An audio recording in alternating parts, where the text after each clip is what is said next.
Welcome to my channel. In today's video, I'm going to be sharing how to work with more realtor partners as a loan officer. So if you're new to the industry, if you've already been in the industry for a couple months, years, promise you this video is going to benefit you. It's going to help your business a great deal. It's going to help you take your business to the next level, your partnerships to the next level. So make sure you stay till the end. It's going to be split into 3 sections. The first section is going to be why realtor partnerships are important or critical to your business. Second part is going to be some tips, some facts that you need to know. And then in the third part, I'm going to be giving you guys an example of how to put this into action. So without further ado, let's get started. Okay, part 1, why having realtor partners is critical to your business. And the first reason is because they do a ton of prospecting. You know, most of what they do is prospecting. They're on the field, they're talking to people, they're showing homes, they're talking to families, this, that. They're doing a ton of prospecting. So to have someone on your team like that is going to benefit you a great deal.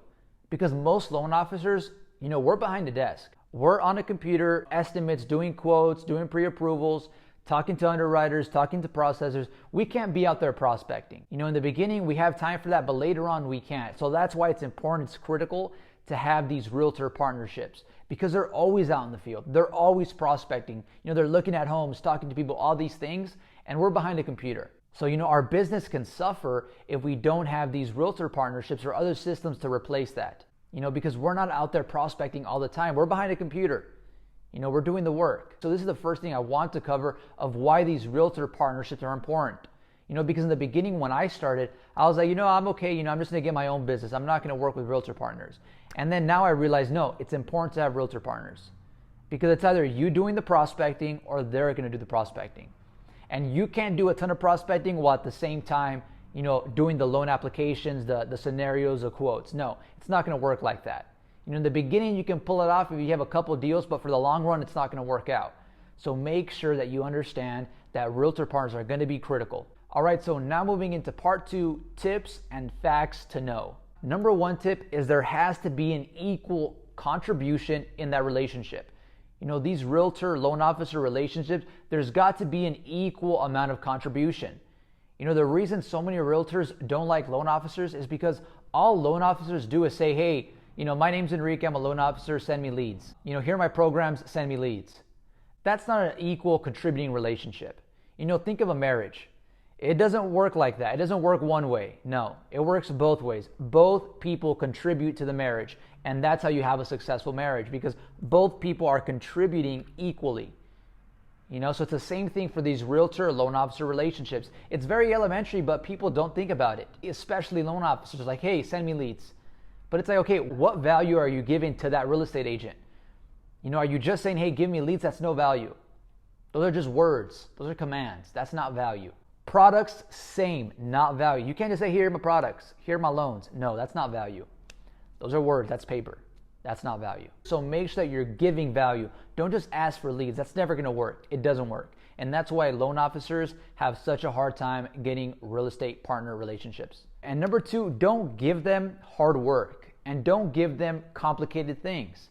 You know, no one wants hard work. No one wants complicated things. You walk up to me and you're like, hey, I'm gonna give you all this heavy work, this, you know, these super complicated systems. I'll be like, no thanks. I don't want it.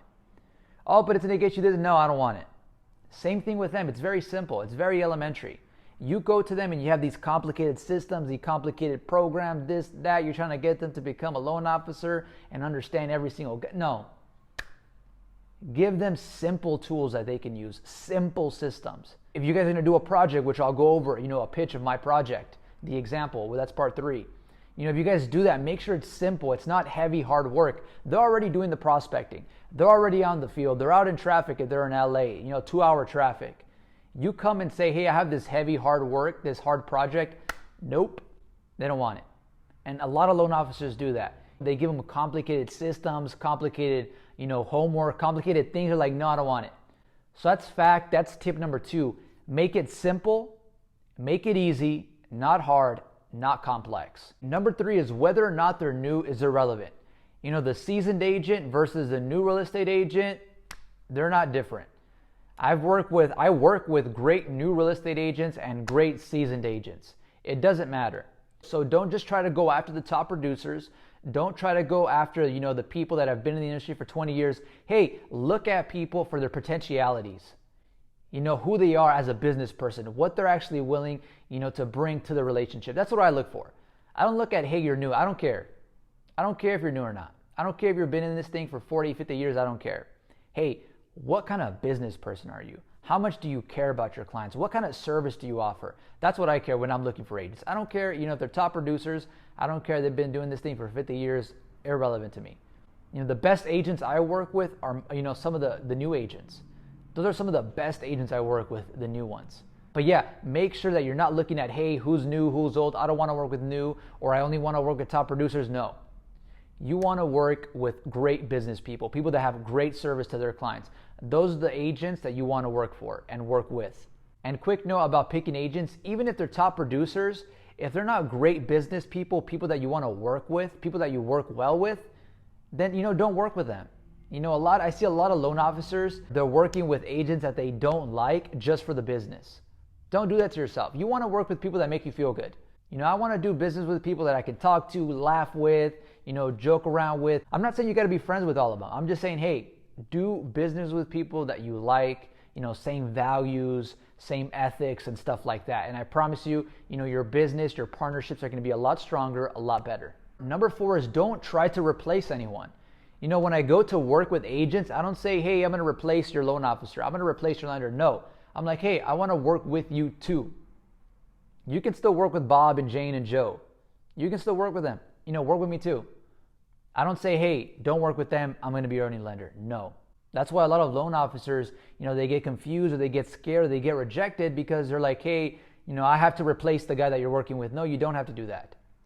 You shouldn't be doing that. You don't have to do that. There's no reason to. If they're working with 3 lenders, great. Let's add a 4th. Let's add you. Let's add me.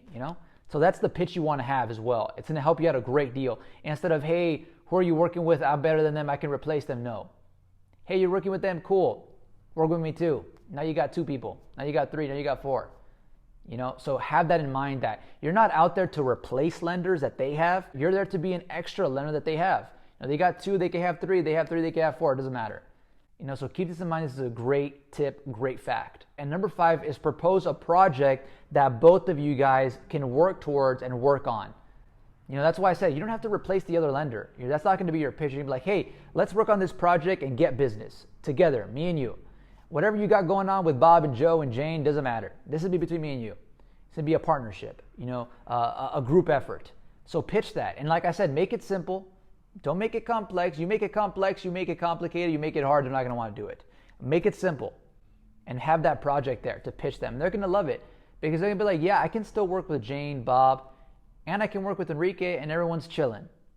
Everyone's cool with it. You're not going to be replacing no one. You got a project that you and her, you and him are going to be working on. And they're going to love that because you're not going to put them in that corner where they're like, I got to choose between Jane and Enrique. You don't want to give them a hard time. Be like, yo, you want to work with your lender? That's cool. Let's work on this project together. So make sure you have a project to pitch. That's important. Make sure you have a project to pitch. Like I said, you can't be that loan officer that's like, hey, send me leads. You're not pitching a project. You're not creating a partnership. Give me leads. That's not a relationship. That's one-way communication. A partnership, it's like, hey, let's work on something together. That's a partnership. Very simple. This is all elementary stuff. Work on something together. And I promise you, you're going to be working with way, way more realtors. If you have that pitch, hey, let's work on this project. It's simple. It's easy. Not a lot of hard work. You could keep your lenders, but this is going to be between me and you. This is our partnership. And I promise you, you will get more business. Keep it simple. I'm going to give you guys an example in a second. Okay, part 3. Now I'm going to be giving you guys an example of how to put this into action, how I'm putting this into action. And you could do this, a billion different ways. I'm just going to give you guys one example. And I talk about it in my video, how to become a 6-figure loan officer or how I plan to become a 6-figure loan officer. It's one of those prospecting strategies or business strategies. So that is webinars. I'm doing webinars with all these agents. Hey, my name is Enrique. I'm doing first-time homebuyer webinars. Would you like to partner up and do them with me? They all say yes. At least most of them say yes. Like 95% of them say yes. Hey, I'm down for it. It's simple. It's easy. It's over Zoom. Very simple. They don't have to do hard work. It's over Zoom. We're both working on it together. They could do it from their computer, and it's a project that we could do together. They don't have to worry about leaving their lender. They don't have to worry about, Jane or Enrique. They're like, okay, this is a project with Enrique on webinars. So it's very simple. And like I said, you could come up with different things, different projects. This is just one that's very simple that I'm doing, that we're doing here at our office. Hey, we have these webinars. Do you want to partner up and, do webinars together for the community, for your area, for Los Angeles, for whatever area you service? Do you want to do that? It's not very much work. It's simple. It's easy. We're just behind a computer reading a presentation. Very simple. They're going to say yes. So, I'm putting all these principles that I talked about in this video into action now. It's simple. They don't have to replace their lender. Easy. It's a partnership. We're both equally contributing. And I'm picking the agents that, deliver great service, that want to give back, that want to educate their consumers, that want to educate the community. Those are the people that are going to say yes. Those are the people I want to work with. So put all these principles into action, and I promise you, you're going to create great real estate partnerships. So yeah, it's super simple. It's what I'm doing. Like I said, there's a billion ways you can put all these things together and create project business strategies. That's just one that I'm using. That way you guys kind of have an idea of, how to put these into action, how it'll work. And that's pretty much it for this video. If you guys enjoyed it, let me know what you guys think below. Hit the like button, share with your friends that are, loan officers, and subscribe for more content just like this. It really helps the channel when you guys do that, because it helps the channel grow. And when the channel grows, it can help more people. So please do that. I make content on life improvement, real estate, and business. Thanks again so much for watching. See you in the next video, and be great.